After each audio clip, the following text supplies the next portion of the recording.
Juste quelques mots pour introduire un nouveau projet. À cette occasion, remercier Henri Goldberg d'être toujours à l'écoute des nouveaux projets ou nouvelles idées que j'essaie d'impulser à la Fondation. Merci aussi à André pour justement ce petit changement introduit dans le prix de la Fondation. Et merci à l'équipe qui fait autant tourner la baraque que moi. L'idée, on peut dire l'idée abstraite, ce serait que la mémoire ne peut pas se reposer sur ses acquis. Et donc elle doit rester ouverte, que le compas, comme dit Henri, doit rester ouvert au maximum. Donc de cette idée abstraite est venue l'initiative de proposer autre chose qu'un prix, mais aussi un appel à projet, des bourses, un financement, donc de ne pas simplement récompenser un travail accompli, mais d'accompagner de jeunes chercheurs, et en même temps d'être accompagné par eux, évidemment. Donc de rester à l'écoute des chercheurs qui sont justement en work in progress pour leurs travaux d'historiens, de sociologues, de littéraires, de toutes les disciplines qui sont concernées, qui s'intéressent à la mémoire. Alors c'était quelque chose que un projet que j'avais déjà annoncé l'an passé, même il y a 2 ans, et qui cette année s'est concrétisé.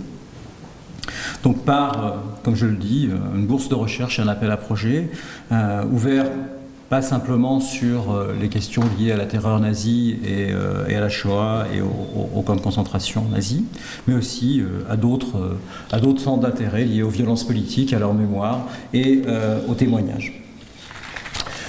Donc cette année nous a permis de récompenser un projet de recherche, de thèse, de M.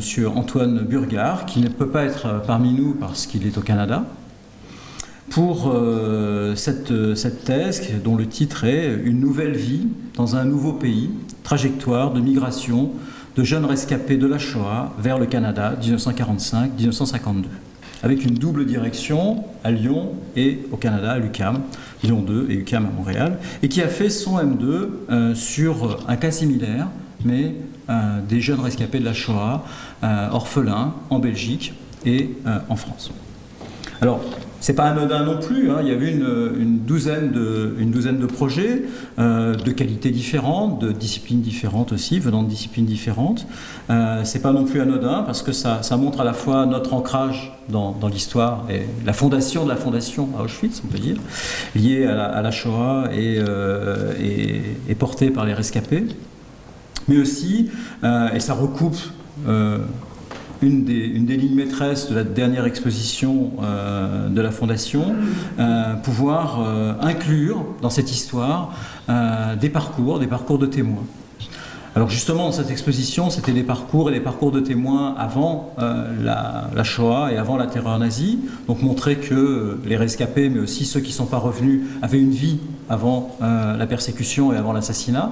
Mais là, justement, ce projet qui est fortement construit, étayé, et pas simplement d'un point de vue historien, et plus particulièrement de la micro-histoire, mais aussi en s'alimentant de corpus littéraires et testimoniaux, que ce projet s'intéresse à l'après, et donc au parcours, en reconstituant, pas simplement biographiquement bien sûr, aussi toutes les conditions qu'ils ont pu rencontrer à partir de 1945, au parcours de jeunes rescapés de la Shoah, de 1116 orphelins juifs qui, cette fois-ci, pour ce projet, n'ont pas été en Belgique et en France, mais au Canada. Voilà. Donc c'est un projet transdisciplinaire qui reflète notre orientation, à la fois notre ancrage et notre ouverture, et qui nous amènera donc à être accompagnés par ce jeune chercheur, comme l'année prochaine, j'espère qu'on pourra accompagner aussi d'autres projets de la sorte.